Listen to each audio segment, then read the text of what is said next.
প্রিয় কিশোরী, পত্রের প্রথমে আমার স্নেহ এবং ভালোবাসা নিও। আশা করি তুমি ভালো আছো।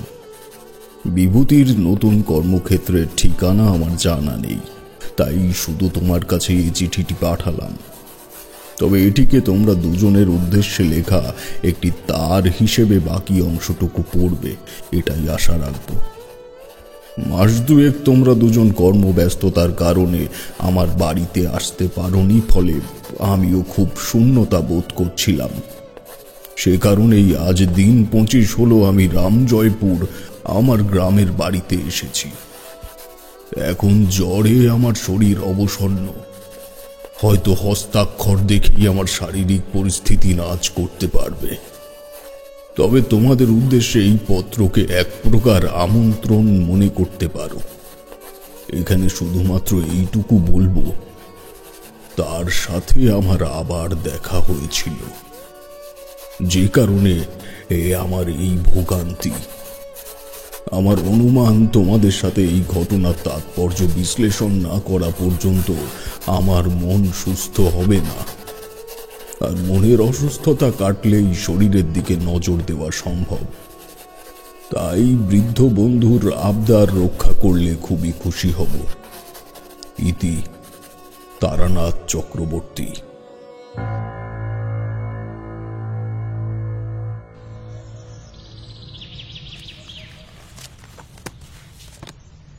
কিশোরীর মেসে বসে চিঠিটা পড়লাম।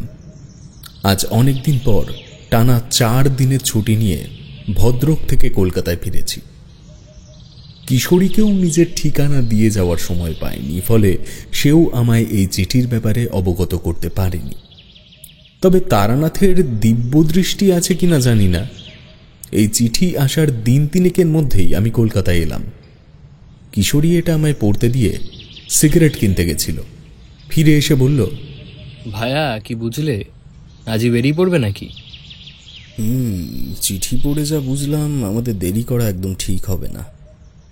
তুমি বরং রেডি হয়ে নাও, আমি বাড়ি থেকে স্নান করে গুছিয়ে আসি। বলে একটা সিগারেট ধরিয়ে সেখান থেকে বেরিয়ে এলাম। ব্যাগের ভেতরে গোটা 2 পাঞ্জাবি ও একটি ধুতি নিয়ে তৈরি হয়ে চলে এলাম পুনরায় মেসে। স্টেশন থেকে তারকেশ্বর মুখ ট্রেনে চেপে বেরিয়ে পড়লাম রামজয়পুরের উদ্দেশ্যে। তারানাথের বাড়ির ঠিকানা ও বর্ণনা এতটাই পুঙ্খানুপুঙ্খভাবে আমাদের মস্তিষ্কে গেঁথে গেছে যে গন্তব্যে পৌঁছতে কিছুমাত্র বেগ পেতে হলো না। তবে এখানে একটা কথা না বললেই নয়, তারানাথের মতো উৎকৃষ্ট বক্তা এবং উচ্চ শ্রেণীর কথকের যে জুড়ি মেলা ভার, তা আরও একবার প্রমাণ হয়ে গেল আমাদের সামনে। মনে হয় তারানাথের কথা অনুযায়ী ঈশ্বর তুলির টানে এই রামজয়পুরকে সাজিয়েছে। তার থেকেও অবাক করা বিষয় হলো, মাঝখানে এতগুলো বছর কেটে গেলেও এই গ্রামের কোনো বিশেষ পরিবর্তন হয়নি। সন্ধ্যার কিছু আগে স্টেশন থেকে নেমে যে গরুর গাড়িতে চেপেছি, তার চালকের সাথেই কথা বলতে বলতে আমরা দুজন এগোচ্ছিলাম। উনি হঠাৎ একটি দোতলা বাড়ির দিকে আঙুল দেখিয়ে বললেন, এটাই হলো আমাদের গায়ের সর্বকালীন জমিদার বলরাম ঘোষালের বাড়ি। এই বাড়ির একটা ভয়ানক ইতিহাস আছে। আমি ও কিশোরী মুখ চাওয়াচাই করলাম। 2 চোখ ভরে বাড়িটি দেখে নিয়ে বললাম, আমরা সেই ইতিহাসের সাথে পরিচিত। তোমার বাড়ি কি এই গ্রামেই? হ্যাঁ, তবে একদম গ্রামের শেষ প্রান্তে, ওই কৈখালির মাঠের পাশে। কিশোরী বলল, আমরা বোধহয় চলে এসেছি, তাই না? হ্যাঁ, তবে আপনি কি করে জানলেন? যে আবছা গন্ধটা এখন বাতাসে মিশে আছে, সেটার সঙ্গে আমরা খুব পরিচিত। ভায়া, এই ধূপের গন্ধটা তারানাথের বৈঠক ঘরেই তো এর আগে পেয়েছি। সায় দিয়ে বললাম, একদম ঠিক বলেছ। আমি যে কেন আগে বুঝতে পারলাম না। ছইয়ের মধ্যে থেকে বেরিয়ে লাফ মেরে নামলাম গাড়ির থেকে। দেখি তারানাথ হাতে একটি পেতলের ধুনুচি নিয়ে তাতে নারকেলের ছোবড়া জেলে দাঁড়িয়ে রয়েছে। বললাম, ঠাকুরমশাই, এখন কেমন আছেন? আরে আগে তোমরা ভেতরে এসো, তারপর শরীর নিয়ে আলোচনা করা যাবে ক্ষণ। তোমরা আসবে দেখেই তো বাড়িতে একটু ধুনো দেখাচ্ছি, নইলে শেষ 2 দিন যা অবস্থা হয়ে গেছিল ঘর বাড়ির, সে না হয় হবে। এসো কিশোরী। বাড়ি বলতে একটা লম্বা বারান্দা লাগোয়া পাশাপাশি দুটো ঘর। যদিও ডান দিকে আড়াআড়িভাবে আরও কয়েকটা ঘর ছিল, কিন্তু সেগুলোর অবস্থা ভগ্নপ্রায় এবং জঙ্গলাকীর্ণ। আমি ও কিশোরী ডান দিকের একটি ঘরে ঢুকে তক্তপোষের ওপরে বসলাম। পাশের ঘরটাই রান্নাঘর। তারানাথ ঘরে এসে ধুনুচিটা নামিয়ে রাখলো দেওয়ালে সেটে রাখা একটি মা কালীর ছবির সামনে। বলল, গতবার এই ছবিটা কলকাতা থেকে নিয়ে এসেছিলাম। পাশের বাড়ির হরেনের মায়ের কাছে ঘরের চাবি থাকে। তাকে বলা আছে রোজ সন্ধ্যায় মায়ের চরণে একটি করে সন্ধ্যা প্রদীপ ধরিয়ে রেখে যেতে। আসলে কি বলতো, দেব দেবতাকে খুব বেশি আড়ম্বর করে পূজা করার ক্ষমতা আমার হয়নি কোনো কালেই। বাবা ঠাকুরদার কালে কম পয়সার ছিল না আমাদের। তখন পুজোও দিত মা ঠাকুমারা পঞ্চভোগ দিয়ে, কিন্তু আমি কদা কিঞ্চিত ওই বাতাসা বা চিনি ছাড়া তেমন কিছুই দিতে পারিনি। কখনো কখনো শুধু জল দিয়েও নৈবেদ্য দিতে হয়েছে। হাত পাতা বামুন কোনো কালেই হতে পারিনি আমি। যদি পারতাম তাহলে হয়তো এমন দিন আসতো না। কিশোরী যে ভেতরে ভেতরে নিষ্পিস করছিল তা ঘরে আসার পরের থেকে বুঝতে পারছিলাম। সে বলে উঠল, আচ্ছা ঠাকুরমশাই, আপনি চিঠিতে কার ফিরে আসার কথা লিখেছিলেন? কোনো বিপদের সম্ভাবনা কি? বলে পাঞ্জাবির পকেট থেকে এক বাক্স পাসিং শো এগিয়ে দিল তার দিকে। আমি সপ্রশ্ন দৃষ্টিতে তার দিকে তাকাতেই সে বলল, তুমি যখন বাড়িতে তৈরি হতে গেছিলে তার ফাঁকেই আমি নিয়ে এসেছি। তারানাথ প্যাকেটটি হাতে নিয়ে বললে, হ্যাঁ বলবো বলবো বলেই তো তোমাদের এখানে ডেকে এনেছি। তবে কোনো বিপদের সম্ভাবনা নয়, বলা ভালো এই বিপদ আমি সারা জীবন বয়ে নিয়েই বেড়াচ্ছি আমার কাঁধে। অবাক হয়ে বললাম, সে কি, আমাদের বললেন তো এই কথা এর আগে?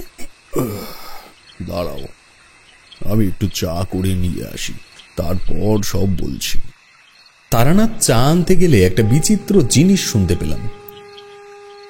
সন্ধ্যা পড়ার সাথে সাথেই গ্রাম্য গৃহস্থের বাড়িতে ঘটা করে শঙ্খধ্বনি ও উলুধ্বনি পড়ছে, এবং সেই শঙ্খের শব্দের তালে তাল মিলিয়ে একটা কুকুর করুণ সুরে গান গাইছে। শুনে আমি আর কিশোরী তো একেবারে হেসে খুন। এবার ঘরের ভেতরটায় একবার ভালো করে চোখ বোলালাম। এক কথায় বলতে গেলে দেখে মনে হয় আমরা কোনো ছোটখাটো জ্যোতিষালয়ে দাঁড়িয়ে আছি। ঘরের দেওয়ালে সর্বত্র কালো আলকাতরা দিয়ে যে সকল ছবি আঁকা রয়েছে, এই প্রকার সংকেত চিহ্ন আমরা তারানাথের কোষ্ঠী করার কাগজে আগে দেখেছি। তারানাথ চা নিয়ে এলো মিনিট 10 মধ্যেই। তার সাথে এলো গুড়ের গজা এবং ছোট ছোট প্রদীপ আকৃতির সন্দেশ। সেগুলো তক্তপোষের মাঝে নামিয়ে রেখে বলল, আমাদের গায়ের জিবু ময়রার হাতের মিষ্টি। চায়ের পর এগুলো খাও, নইলে চা বেস্বাদ হয়ে যাবে। বলে কিশোরীর পেছন থেকে উঠে গিয়ে দেওয়ালের কোণে হেলান দিয়ে বসল সে। চায়ে একটা লম্বা চুমুক দিয়ে বললাম, এ কি ঠাকুরমশাই, চা 2 কাপ এনেছেন যে, আপনি খাবেন না? না, এখন আর চা খাবো না, একটু বাদেই পাঁচন খেতে হবে, ওই যে বানিয়ে রেখেছি। তার অঙ্গুলি নির্দেশ লক্ষ্য করলাম ঘরের কোণে একটি গ্লাসের দিকে। তারপর আবার তার দিকে ফিরে প্রশ্ন করলাম, শরীরের অবস্থার কোনো উন্নতি বোধ করছেন কি? কালকের থেকে আজ অনেক ভালো আছি, তবে তোমরা না এলে হয়তো অবসাদেই আরো ভেঙে পড়তাম। আচ্ছা বলুন দেখি, কি ঘটেছে আসলে? তারানাথ একটা সিগারেট বের করে ধরালো, তারপর চোখ বুজে একটা তৃপ্ত টান দিয়ে বলল, তোমরা শহরের মানুষ, গ্রাম অঞ্চলের অনেক প্রবাদের সাথে তোমরা পরিচিত নও। তবে একটু আগেই হয়তো শুনেছ, সন্ধ্যার সময় একটা কুকুর করুণ সুরে কাঁদছিল। এই কান্নার অর্থ জানো কি? কিশোরী বলল, এই কান্নার আবার কোনো অর্থ হতে পারে নাকি? আমার তো মনে হলো সে এই শব্দটিকে তারই কোনো সহচরের ডাক ভেবে ভুল করে ডাকছে। তাছাড়া আর কি বা হতে পারে ঠাকুরমশাই? জীবনে কখনো না কখনো এই কথাটা হয়তো শুনেছ যে জন্তু জানোয়ারেরা আগের থেকেই বিপদের সংকেত পায়। তো কুকুরের এই প্রকার কান্নাকে গৃহস্থের অমঙ্গল সূচক ইঙ্গিত বলেই মনে করা হয়। যে ঘটনা আমি তোমাদের এখন শোনাতে চলেছি তার মধ্যেও এই শব্দের ভূমিকা তোমরা পাবে। যাক, তাহলে শুরু করি। কলকাতা থেকে এখানে এসে প্রথম দুদিন গ্রামে ঘুরে ঘুরে বেশ ভালোই সময় কেটেছিল। পুরনো পরিচিত মানুষদের সাথে দেখা হলে কথাও হয়ে যায় ভুঁড়ি ভুঁড়ি, কিন্তু কোথাও না কোথাও সেই কথার মধ্যে সেই প্রকার আড্ডার বা সমালোচনা সূচক কিছু থাকে না। ফলে এক সময় না এক সময় কথোপকথন বন্ধ হয়েই যায়। তো দিন দুয়েক পরে আমার নিজেরও আর কথা বলার কেউ থাকলো না। কি মনে হলো বেরিয়ে পড়লাম আবার উদ্দেশ্যহীনভাবে। কেন জানি না মনে হচ্ছিল কিছু একটা অভিজ্ঞতা আমার হতে চলেছে, যেটা আমি চোখের সামনে বহুবার প্রত্যক্ষ করেছি, কিন্তু তার যুক্তি নির্ধারণের চেষ্টা আমি কোনোদিনও করিনি। এভাবেই হাঁটতে হাঁটতে চণ্ডীতলা নামক একটি পার্শ্ববর্তী গ্রামে গিয়ে পৌঁছালাম। গ্রামের প্রান্তে যেখানে নামের ফলক রয়েছে সেখানেই একটি ছোট তারা মায়ের মন্দির। মূর্তির সম্মুখে এক পুরোহিত প্রদীপ ধরাচ্ছে দেখে এগিয়ে গেলাম সেদিকে। ভক্তি ভরে প্রণাম করে মন্দিরের চাতালে বসতেই পুরোহিত মশাই আমার দিকে ঘুরে একটু চমকে উঠলেন। বললেন, তোমায় কি আমি আগে কখনো দেখেছি? বললাম, হয়তো দেখতে পারেন, কারণ পথে পথে ঘুরে জগৎমাতার আরাধনা করেছি বেশ কয়েক বছর। যদিও তারপর গৃহী হয়ে বাকি জীবন কাটাচ্ছি, তাও হয়ে গেল অনেক দিন। কিন্তু আপনার চোখের কৌতূহল অন্য কিছু বলছে। পুরোহিত একটু ঢোক গিলে বললে, না, আমার মনে হয় তোমার সাথে আমার কোনো ঘনিষ্ঠ সম্পর্ক এর আগে হয়েছে। যাক, এখন মনে করতে পারছি না। তা বাবা, এখন এইখানে কি করছো তুমি? কার বাড়িতে এসেছো? না, কাউর বাড়িতে নয়। বহুদিন হলো পথের সাথে পা মিলিয়ে চলিনি, তাই অবসরে আরো একবার পুরনো অভ্যাসকে ঝালিয়ে নিতে ইচ্ছে হলো। আজ রাতে এই মন্দিরের চাতালেই রাত কাটালে আপনার কোনো আপত্তি আছে কি? বাবা, আপত্তি থাকবে কেন? সে তো খুবই ভালো প্রস্তাব। মায়ের বেদিতে সন্তান আশ্রয় নেবে, এতে তিনিও সন্তুষ্ট হবেন। আমিও থাকতাম এখানে, কিন্তু আমার স্ত্রীর শরীরটা খুবই খারাপ দুদিন ধরে। যাই হোক, তুমি তাহলে এখানে বসো, আমি বাড়ির থেকে কিছু খাবার আর একটা পার্টি নিয়ে আসি তোমার জন্য। হাত জোর করে বললাম, ব্যস্ত হবেন না পুরোহিত মশাই, আমি এইভাবেই রাত কাটিয়ে দিতে পারবো। আর যদি বলেন খাবারের কথা, আপনি সন্ধ্যা আরতি সেরে একটু ভোগ আমার হাতে দিন, তাতেই আমার মন এবং পেট দুই ভরে যাবে। পুরোহিত তৃপ্তি ভরে আমার দিকে তাকিয়ে আবার বললেন, তোমায় নিশ্চয়ই আমি এর আগে দেখেছি। এই উদারতা ও ভক্তির সঙ্গে আমার আগেই পরিচয় হয়েছে। বলে তিনি সন্ধ্যা আরতি শুরু করলেন। আমি কিন্তু কোনোভাবেই মনে করতে পারলাম না যে এই মুখের সাথে আমার আগে কোনো সময় পরিচয় হয়েছিল কি না। বহুদিন পর মায়ের কোজাগরি মূর্তির সামনে পদ্মাসনে বসে তার আরতি দেখছি, নিজেকে এক প্রকার ধন্য বলে মনে হচ্ছিল। আরতি শেষে পুরোহিত মশাই পাকা কলা ও ভেজানো আতপ চাল মেখে আমার হাতে দিলেন এবং কিছুটা অংশ একটা কলা পাতায় নিয়ে বাকি সবটাই একটা সরা দিয়ে ঢেকে রেখে বললেন, বাবা, রাতে খিদে পেলে এটা তুমি খেয়ে নিও। সারা রাত মায়ের সাথে গল্প করো। চণ্ডীতলার কালী খুব জাগ্রত, দেখবে মন থেকে ডাকলে ঠিক সাড়া দেবে। বলে পুরোহিত মশাই বেদির থেকে নেমে মন্দির প্রাঙ্গণে এলেন। তারপর বললেন, এই জায়গায় একটা গর্ত আছে, রাতের বেলায় এদিকে এলে একটু সতর্ক থেকো, নইলে বিপদ হতে পারে। আমি নির্দিষ্ট স্থানে তাকিয়ে দেখলাম সত্যি সেখানে একটি হাঁটু সমান গর্ত রয়েছে। বললাম, ওখানে এমন গর্ত করা হলো কি কারণে? ওই দুলাল রায়ের স্ত্রী ও ছোট ছেলে দিন 5 আগে এই মন্দিরে এসেছিল পুজো দিতে। এই মন্দির যদিও তাদের পূর্বপুরুষেরই সৃষ্টি, কিন্তু বাড়িতে মন্দির থাকায় এখানে বিশেষ আসে না। আমি তখন পুজোয় ব্যস্ত ছিলাম, এরই মধ্যে ওই ছেলেটি এই জায়গা থেকে একটা পাথর খুঁড়ে বের করেছে, তা বুঝতে পারিনি। পুজো সেরে বারান্দায় এসে দাঁড়াতেই দেখি ওই পাথর দু হাতে আঁকড়ে ধরে দাঁড়িয়ে রয়েছে। দুলাল রায়ের স্ত্রী বলল, এই পলাশ, তুই এখানে গর্ত করতে গেলি কেন হঠাৎ? ছেলেটি বলে উঠল, মা, এটা নিয়ে আমি খেলবো, এটাকে কোনো পাথর ভেবো না তোমরা। এই দেখো, জিনিসটা অনেকটা শিব মূর্তির মতো না? কাছে গিয়ে দেখলাম সত্যি পাথরটা খানিকটা ওরকমই। এক হাত লম্বা একটা সরু পাথরের মাঝ বরাবর আড়াআড়ি ঠিক শিবলিঙ্গের মতো একটা বাহু আছে। আমি খুব বেশি আপত্তি প্রকাশ করতে পারলাম না, কারণ আগেই বললাম এই মন্দিরের সত্ত্বাধিকার তাদেরই। যাক, আজ বাড়িতে ফিরি বাবা। অন্ধকার হয়ে এলো প্রায়। এই কাহিনী বলে পুরোহিত মশাই সেখান থেকে তার বাড়িতে ফিরে গেলেন। আমি চাল কলা মাখা খেয়ে মায়ের মুখের দিকে দৃষ্টি ফেলতেই শিউরে উঠলাম। আমি নিশ্চিত ওই মাটির প্রতিমার মৃন্ময়ী সজল চোখের পলক পড়েছে। সঙ্গে সঙ্গে শরীরের পশম সব কটা দাঁড়িয়ে গেল। আমি হাঁটুতে ভর দিয়ে ধীরে ধীরে চাতালের ওপর থেকে মন্দির কক্ষে প্রবেশ করলাম। কালী মায়ের চোখের দিকে কখনো এক দৃষ্টিতে তাকিয়ে থাকতে নেই, কিন্তু আমার ভেতরের সমুদ্র প্রমাণ কৌতূহল সে আস্পর্ধাকে বজায় রাখতে দিল না। কি যেন একটা রয়েছে সে চোখে। আমি হারিয়ে গেলাম এক অন্য জগতে। মুহূর্তের জন্য দেখলাম এক শ্যামবর্ণ নারীর স্বামীকে বিষধর কোনো সাপে দংশন করেছে। তার চরণ ধরে বসে স্ত্রীলোকটি ফুঁপিয়ে ফুঁপিয়ে কাঁদছেন। আমি তার দিকে এগিয়ে যেতেই সে কাঁপা কাঁপা গলায় বললে, ওনাকে ফিরিয়ে দিতে পারবেন?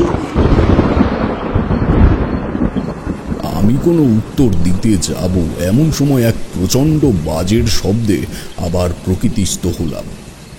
চোখের কোণে নিজের অজান্তেই কখন জল জমে এসেছে জানি না। হাতের ওপরে এক ফোঁটা জল পড়তেই পুনরায় দৃষ্টি ফেললাম আবার মায়ের দিকে। সত্যি কিনা জানি না, পুরোহিতের জেলে রেখে যাওয়া রেড়ির প্রদীপের দুলতে থাকা আলোক শিখায় মনে হলো কালী মায়ের চোখেও কেমন একটা নমনীয়তা এসে জড়ো হয়েছে।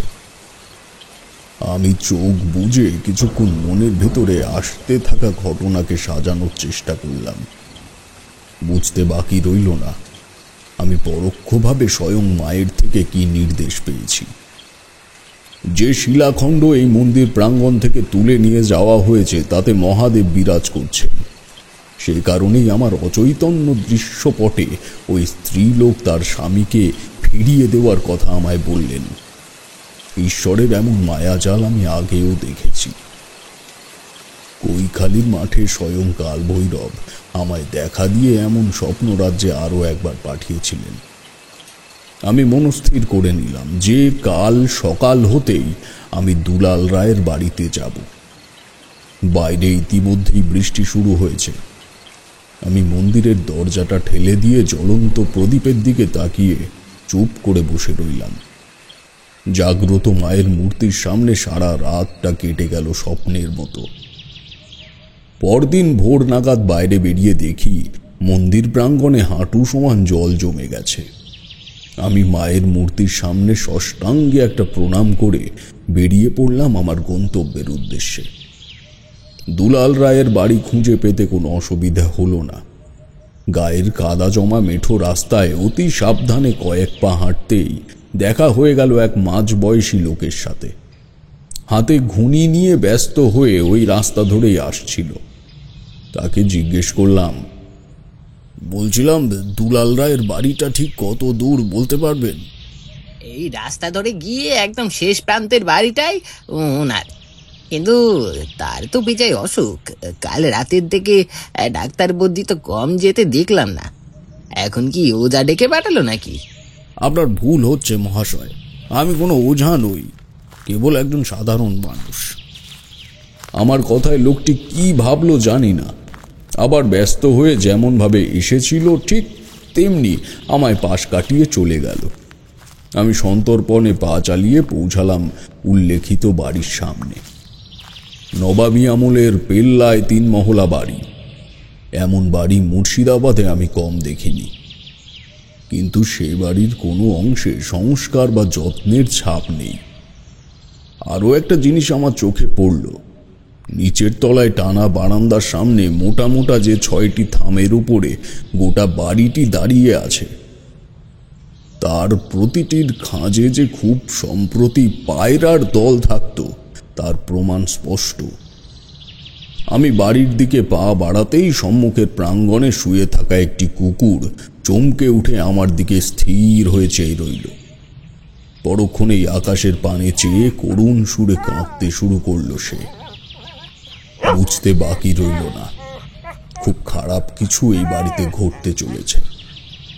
একটি বৃদ্ধ গোছের লোক বাড়ির ভেতর থেকে দৌড়ে এলেন। আপদ এই জায়গায় এসে মরা কান্না জুড়েছে বলে আমায় দেখে চুপ করে গেল। তারপর সপ্রশ্ন দৃষ্টিতে উঠোনে নেমে এসে বলল, কে গা তুমি? দুলাল বাবুর শুনলাম খুব শরীর খারাপ, তাই ভাবলাম ওনাকে একবার দেখে যাই। আমার নাম তারানাথ চক্রবর্তী, এসেছি রামজয়পুর গ্রাম থেকে। বৃদ্ধ আমায় দাঁড় করিয়ে দ্রুত পায়ে বাড়ির ভিতরে চলে গেল। ফিরে এলো মিনিট 2 পরে একটি বছর 30-35-এর যুবককে সঙ্গে করে।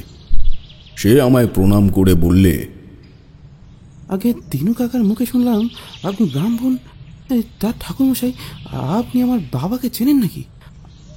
মিথ্যে বললাম না। না, তার সাথে আমার পূর্বে কখনো পরিচয় হয়নি, তবে তোমাদের বাড়িতে আসার কারণ আমার ভিন্ন।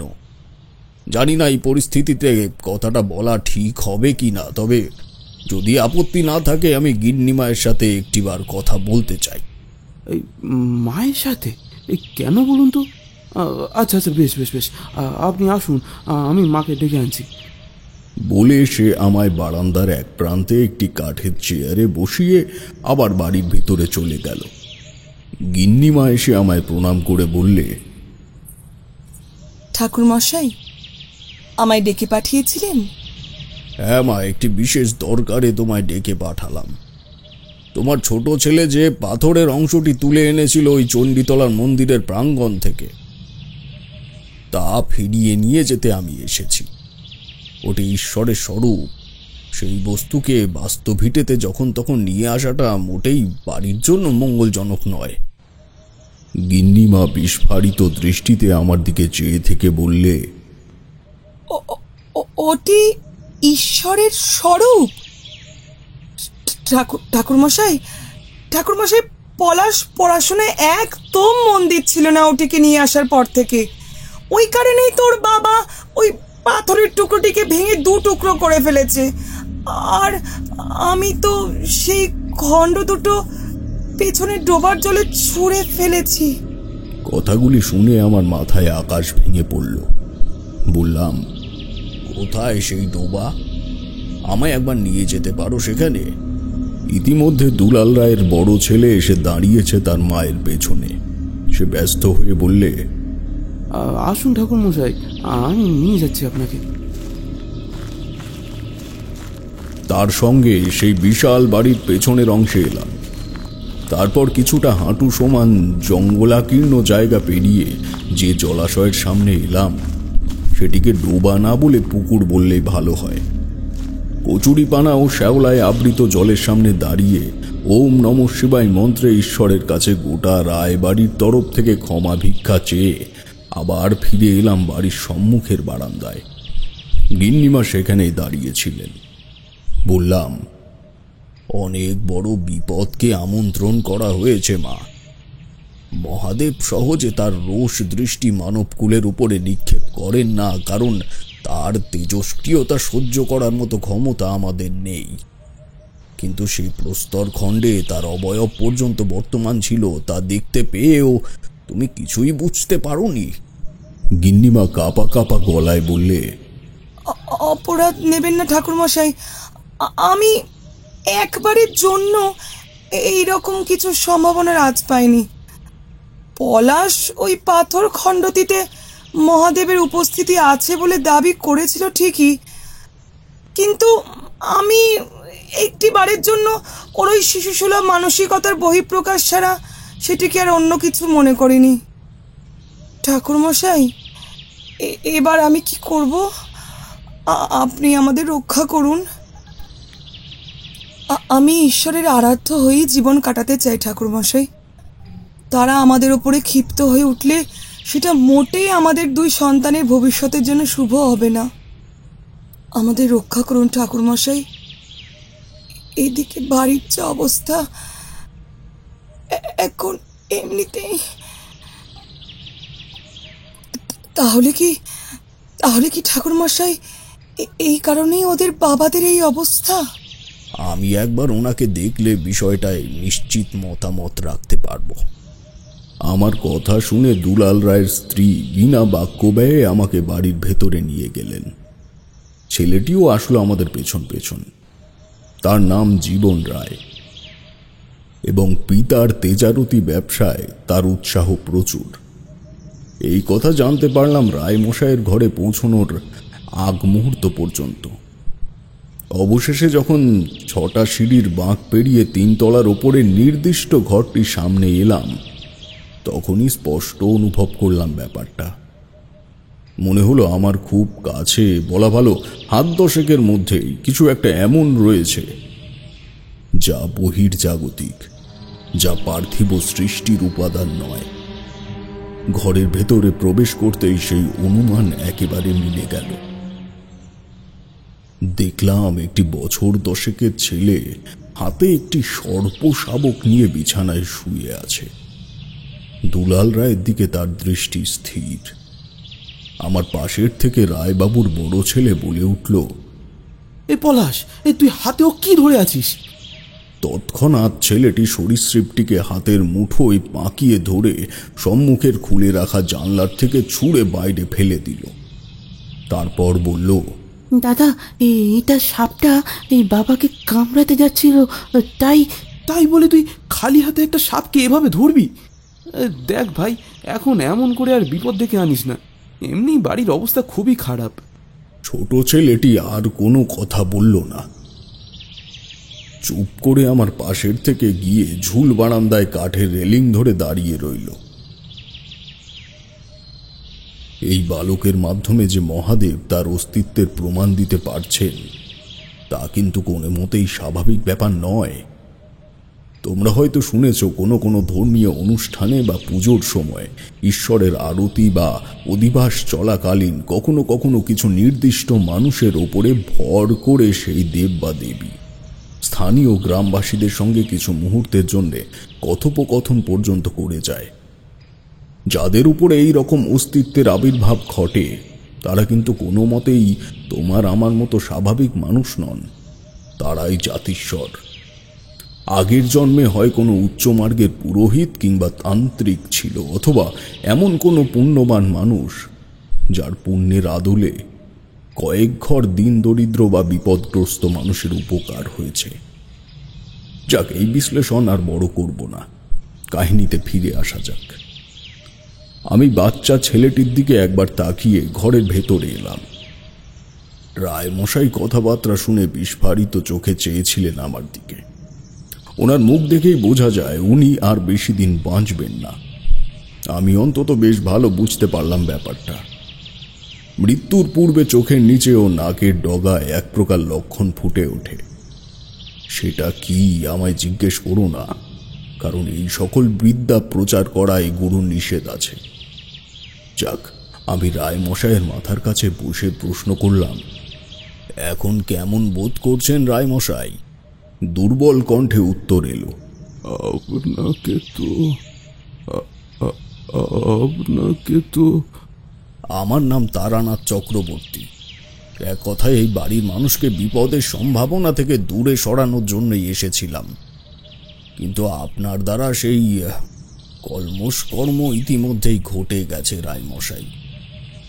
এখন প্রায়শ্চিত্ত দেওয়া ছাড়া অন্য কোনো উপায় নেই।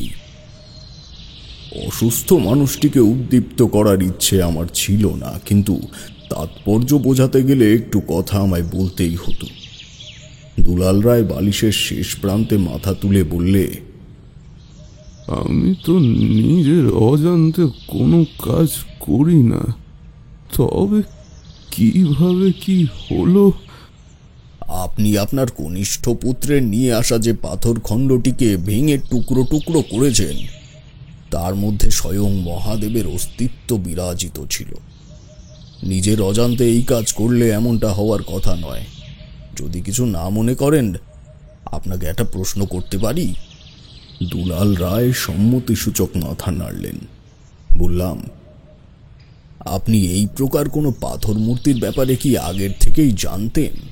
দুলাল রায় কিছুক্ষণ চুপ করে থেকে বললেন, এই মাস কয়েক আগে বিশ্বেশ্বর ভট্টাচার্য নামের একজন লোক আমার বাড়িতে এসে উপস্থিত হলেন। আমি তখন বারান্দায় বসে তামাক খাচ্ছি। বললেন, আপনার বাড়িতে ঈশ্বরের পদধূলি পড়বে খুব শীঘ্রই। আপনার যে তেজারতি বা সুদের কারবার আছে তা এখন বন্ধ করে দিন। প্রচুর মানুষ আপনার পাওনা অতিরিক্ত কর শোধ করার চাপে পড়ে আত্মহত্যা করতে বসেছে। এভাবে চলতে থাকলে আপনি যে পরিমাণ পাপের ভাগীদার হয়ে উঠবেন তা কোনো মতেই এ বংশের জন্য শুভ হবে না। ঈশ্বরের মতি স্থির করুন।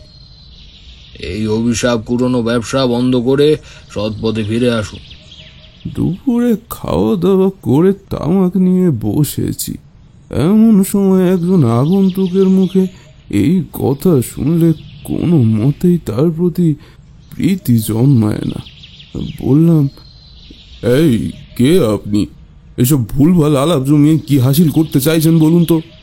আমি কি করব আর না করব সেটা বিচার করার আপনি কে? হ্যাঁ, আর শুনুন, ভগবান সেবা করলে পেটের ভাত জুটবে না।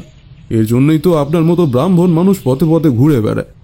না বাসার কোনো ঠিক আছে, না আছে কোনো ঠিকানা।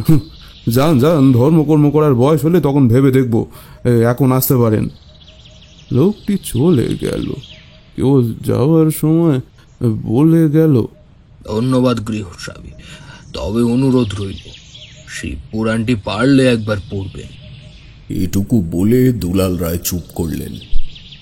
আমি অবাক হলাম বিশ্বেশ্বর ভট্টাচার্যের নামটি শুনে, অর্থাৎ বিশু ঠাকুর। সে আমার আগে এসেছিল এই বাড়িতে। পুরো ব্যাপারটা তাহলে দাঁড়ালো, এই জগৎ মাতার দূত হয়ে বিশু ঠাকুর একবার দুলাল রায়কে সতর্ক করে গেছেন। তারপর মানবজাতির সঙ্গে অদৃষ্টের বন্ধন থেকে আরও একবার পাথর মূর্তির প্রতি দুলাল রায়ের মতি স্থির করার জন্য নিয়তি এই বাড়িতে সেটিকে তুলে এনেছে চণ্ডীতলার মন্দির প্রাঙ্গণ থেকে। তবুও অর্থ পিশাচ দুলাল রায়ের মাথায় একবারের জন্যেও ঈশ্বর উপস্থিতির কথা প্রশ্রয় পায়নি। আমি মাথা নিচু করে বেরিয়ে এলাম ওই ঘর থেকে। জীবন আমায় বৈঠক ঘরে নিয়ে এসে বসালো। গিন্নিমা ছুটে এসে আমার পায়ের কাছে বসে বললেন, কি বুঝলেন ঠাকুরমশাই? ওনার অসুস্থতা কি তবে উক্ত কর্মেরই ফল? ভেঙে পড়ো না মা, নিজেকে শক্ত করো। রায়বাবুকে সুস্থ করে তোলা অসম্ভব ঠিকই, কিন্তু তোমার বাকি দুই সন্তানকে কোনোদিনই এমন অর্থ লালসায় মত্ত হতে দিও না। ঈশ্বর সেবায় নিজেকে নিয়োজিত করলে অনেক অজ্ঞাত পাপ কর্ম থেকে দূরে সরে থাকা যায়। জীবন, তুমি তো শুনছই আমার কথা। পলাশকেও এই পথে চালনা করার দায়িত্ব তোমার উপরেই থাকবে। তার ক্ষুদে হৃৎপিণ্ডে এখন ঈশ্বরের নির্যাস প্রবেশ করেছে। নইলে কি এতটুকু ছেলে একটা বিষধরকে হাতের মুঠোয় ধরে রাখতে পারে? যদিও বয়স বাড়ার সঙ্গে সঙ্গে তার মতিভ্রম হতেই পারে।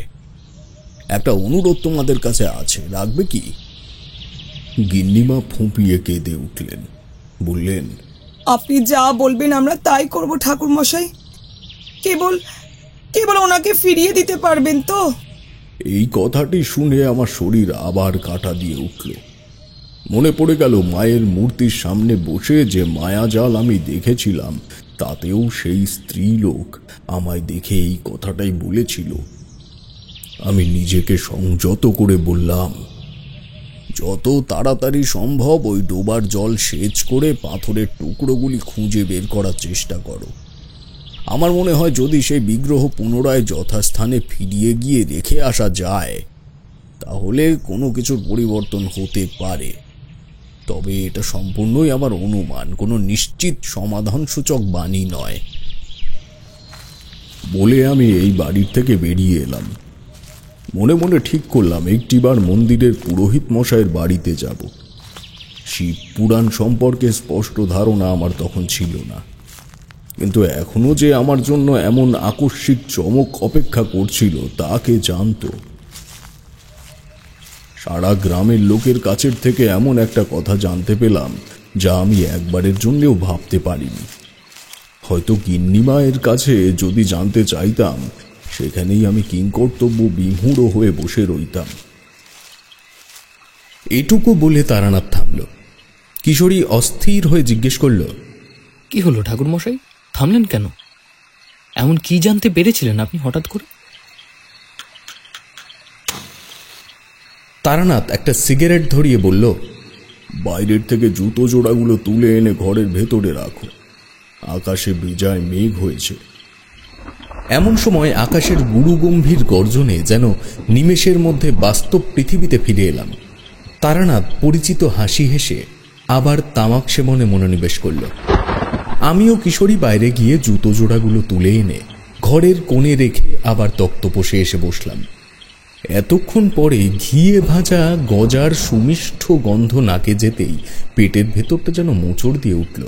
তারানাথ একটি পুরনো কৌটোর ভেতরে সিগারেটের ছাই ঝেড়ে আবার বলতে শুরু করল, চণ্ডীতলার মানুষের কাছের থেকে জানতে পেলাম গ্রামের সীমান্তের ওই মন্দিরে আজ বহু বছর হয়ে গেল কোনো পুরোহিত পুজোই করে না, বরং দুলাল রায়ের বংশের যে কুলপুরোহিত শেষ পর্যন্ত পুজো অর্চনা করতেন তাকে রায়বাবুই বাড়তি অর্থ বিনিয়োগের তাগিদে বন্ধ করে দিয়েছেন।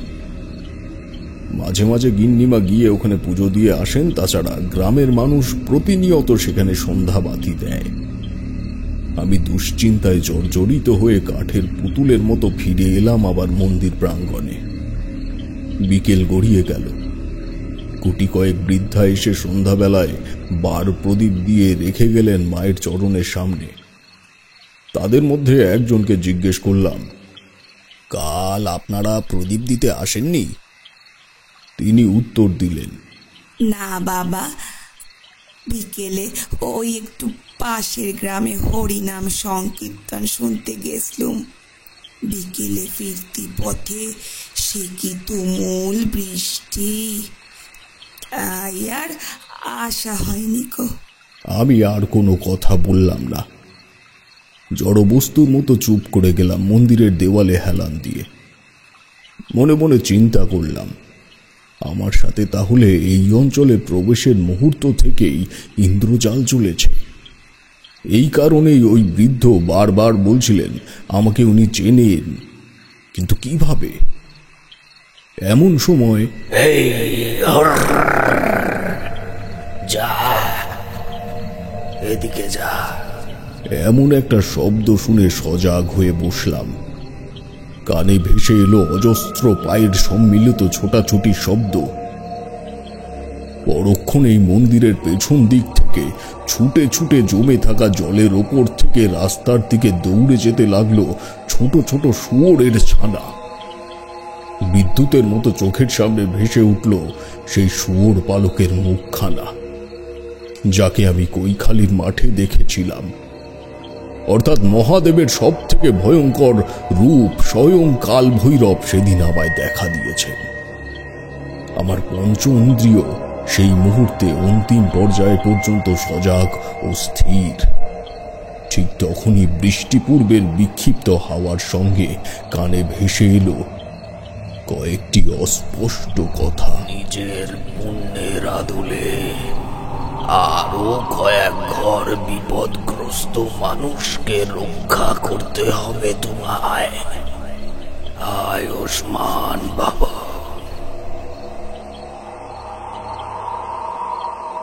আমার মনের স্থির প্রত্যয় তৈরি হওয়ার জন্য এইটুকুই যথেষ্ট ছিল। আমি পুঁটলি থেকে পড়াশড়ি হোরা বের করে কালভৈরবকে শান্ত করবার বীজ মন্ত্রের ওপরে চোখ বোলাতে শুরু করলাম। মনে রেখো, শিব একটি বেল পাতাতেই সন্তুষ্ট ঠিকই, কিন্তু তার রোষানল প্রশমন করা ঠিক তেমনই কঠিন কাজ। সারা রাত ধরে সমস্ত গূঢ় প্রক্রিয়া খুঁটিয়ে খুঁটিয়ে পড়ে নিয়ে অপেক্ষা করলাম পরের দিনের সূর্যালোকে। সে কি ভয়ানক বৃষ্টি হলো সেই রাত্রে! মনে হলো সৃষ্টিকে ধ্বংস করে ভাসিয়ে নিয়ে যেতে চাইছে অদৃষ্ট। ঝিঝি পোকারা পর্যন্ত ক্লান্ত স্বরে ডাকতে ডাকতে মাঝরাতের পরে চুপ করে গেল। মন্দিরের বারান্দায় দুটি কুকুর এসে কখন থেকে যে কুণ্ডুলি মেরে শুয়ে আছে তা টের পাইনি। হঠাৎ দরজার ফাঁকের থেকে দুই জোড়া জ্বলন্ত চোখ দেখে সেদিকে প্রদীপের আলো ধরতেই তাদের দেখতে পেলাম। দিনের আলো ফুটতেই আমি হাঁটা দিলাম দুলাল রায়ের বাড়ির উদ্দেশ্যে। পৌঁছে দেখি বাড়ির উঠোনে কয়েকজন লোক গামছা ও বালতি নিয়ে দাঁড়িয়ে জীবনের সাথে কথা বলছে। আমায় দেখেই জীবন এগিয়ে এলো, বলল, ঠাকুরমশাই, এদের দিয়ে ডোবায় সেচ করাচ্ছি, আশা করি কালকের মধ্যে হয়ে যাবে। আমি জীবনকে বললাম, জীবন, আমি একটা শেষ চেষ্টা করতে চাই, আমায় কয়েকটা উপকরণ জোগাড় করে দিতে পারবে? নিঃসন্দেহে ঠাকুরমশাই, আপনি বলুন। দিনু কাকা, তুমি এদিকটা একটু এসো দেখি। রাতের দিকে হয়তো দুলাল রায়ের শরীর আরো খারাপ হয়েছিল। দেখলাম বাড়ির চাকর দিনু একটি বাক্স নিয়ে একজন জনৈক ভদ্রলোককে সদর পর্যন্ত এগিয়ে দিয়ে আমাদের সামনে এসে দাঁড়ালেন। দেরি করা ঠিক হবে না জীবন, তুমি তাড়াতাড়ি ত্রিফলকযুক্ত একটি বেলপাতা নিয়ে আসবে। মনে রেখো, বেলপাতার পেছনের অংশে মা লক্ষ্মীর বাস, তাই শুদ্ধ বস্ত্র পরিধান করে তা সংগ্রহ করবে এবং ঠিক একই আয়তনের আরও 11টি বেলপাতা এনে সেটি মালা তৈরি করতে হবে। একটি তাজা আকন্দ ফুল সংগ্রহ করতে হবে, কারণ আকন্দ ফুলের 5টি অংশে শিবের পঞ্চানন রূপ বিরাজ করে। তাছাড়া দূর্বা, তিল, আতপ চাল, গাঁজা এবং দুধ এটাও যেন পর্যাপ্ত পরিমাণে থাকে।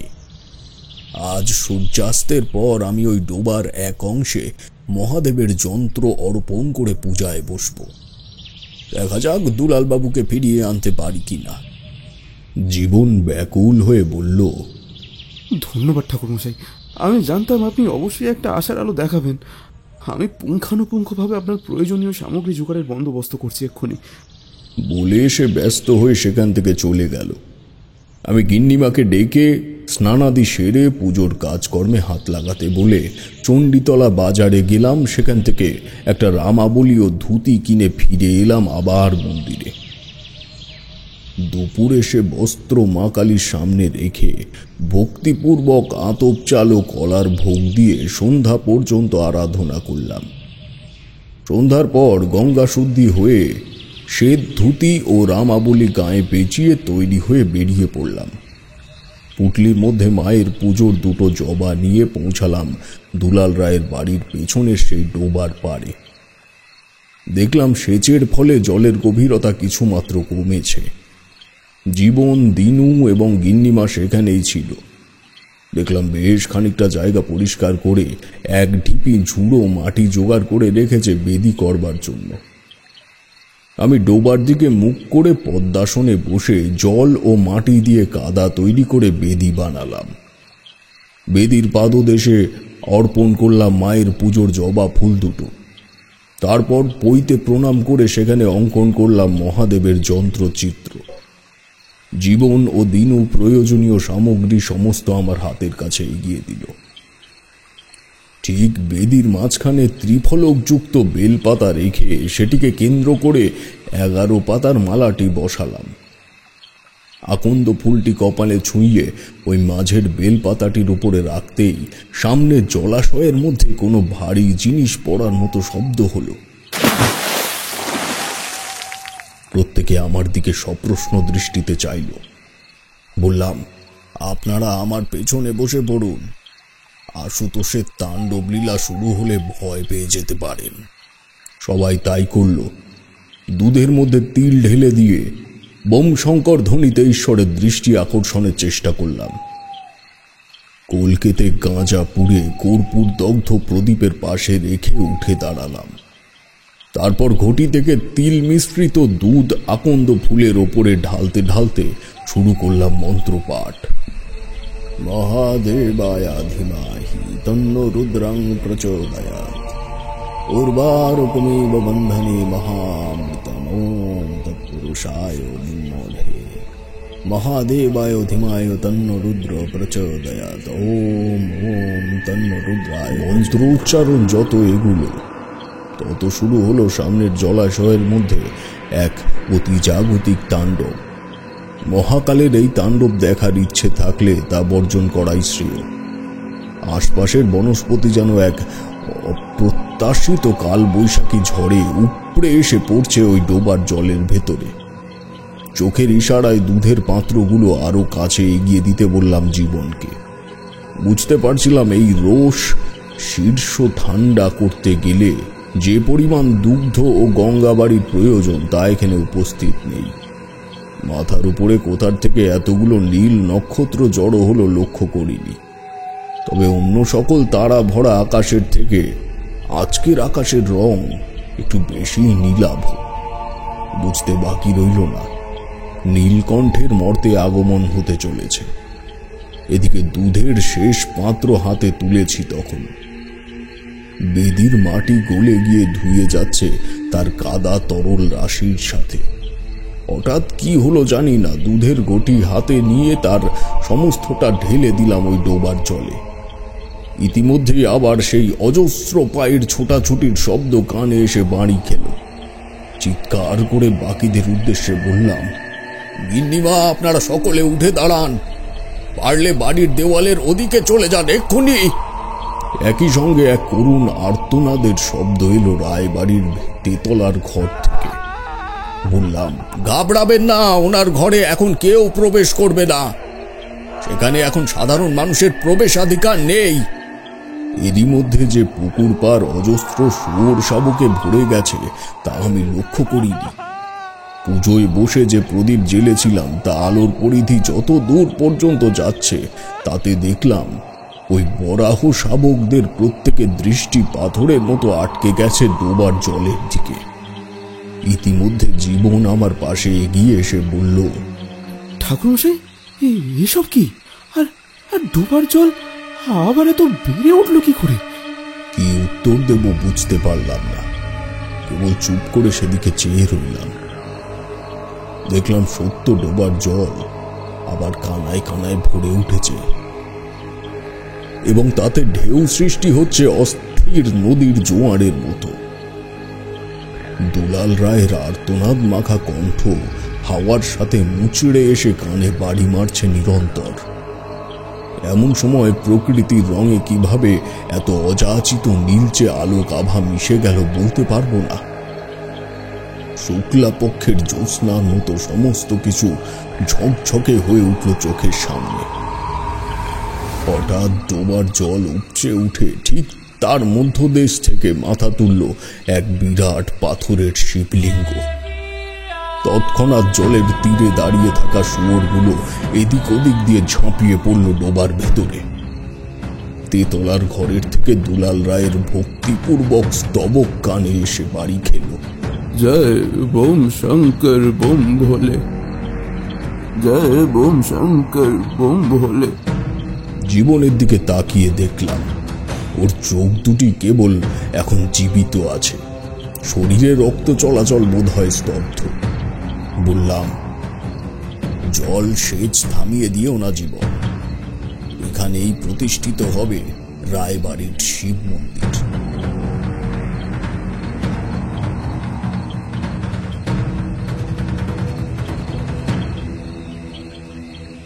তারানাথ চুপ করল।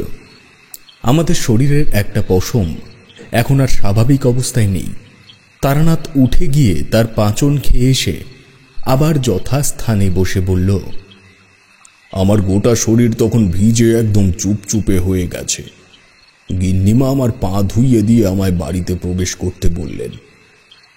আমি খানিক সময় চেয়ে নিয়ে মন্দিরে ফিরে এলাম। পোশাক বদলে নেওয়ার জন্য। মনে মনে ভাবছিলাম, তাহলে কি মন্দির প্রাঙ্গণের সেই গর্ত ওভাবেই রয়ে গেছে? সেখানকার শৈল বিগ্রহ তবে আমি কিভাবে অর্পণ করব? এইসব চিন্তা করতে করতে যখন নির্দিষ্ট স্থানের সামনে এসে পৌঁছালাম, তখন দেখি মন্দির প্রাঙ্গণে আলো আঁধারের সঙ্গে মিশে একটা মানুষের অবয়ব দাঁড়িয়ে আছে। জল জমে থাকার কারণে বুঝতে না পারলেও আন্দাজ করতে পারলাম, ওই মানুষটি যেখানে দাঁড়িয়ে আছে তার আশেপাশেই সেই গর্তটা ছিল। মন্দিরের ভেতরে প্রদীপ জ্বলছে, কিন্তু দরজা ভেজানো থাকায় তার আলো বাইরের উঠোন পর্যন্ত আসছে না। আমি প্রশ্ন করলাম, কে আপনি? পুরোহিত মশাই নাকি? কোনো উত্তর এলো না।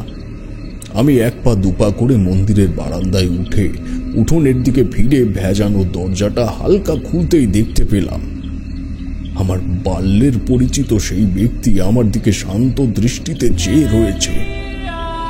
আমি মাথা নিচু করে তাকে প্রণাম করতেই দিকবিদিক উন্মাদ করা একটা মদিরার গন্ধপূর্বক মহাপুরুষ উধাও হলেন। তারপর দিন থেকেই আমার শরীর কেমন খারাপ হয়ে পড়ল। শেষ কয়েকদিন ধরে কি জ্বর, তোমাদের কি বলবো। এর আগেও কাল ভৈরব দর্শন হওয়ার পর আমার জীবনে এক ভয়ঙ্কর ঘটনা ঘটেছিল। দেখা যাক এবার আমার জন্য কি অপেক্ষা করছে। মটলেনে কদিন ফিরবো না, এখানেই রয়ে যাব আরো মাস দুয়েক। 2 মাস পর দেখো না আবার কি শুনতে পাই। কাল বরং চলো আমরা সবাই মিলে চণ্ডীতলা একবার ঘুরে আসি। মায়ের মন্দির দর্শনও হবে আর দেখা যাবে রায় বাড়িতে শিব মন্দিরের কাজ শুরু হলো কিনা।